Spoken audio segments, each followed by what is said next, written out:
Welcome to the Slop Temple. We pray this video helps. You begin with safety and sizing.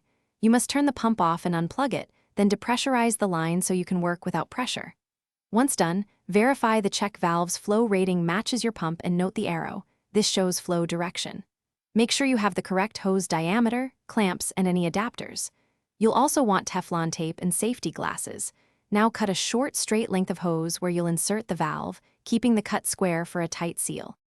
You place the check valve inline between pump and output, making sure the arrow points away from the pump. You push the valve onto the hose or use a barb adapter when diameters differ. Once seated, tighten a hose clamp firmly, but not so tight you crush the hose. If using threaded fittings, wrap male threads with Teflon tape before assembling for a leak-free joint. Make sure the valve's body orientation won't trap debris and allows you to access it later for inspection or replacement.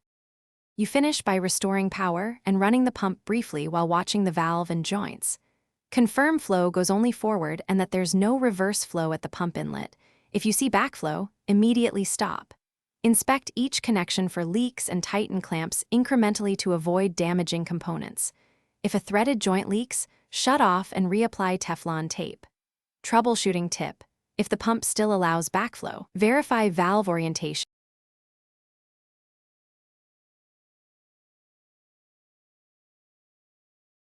Thanks for watching. Consider subscribing if we helped you.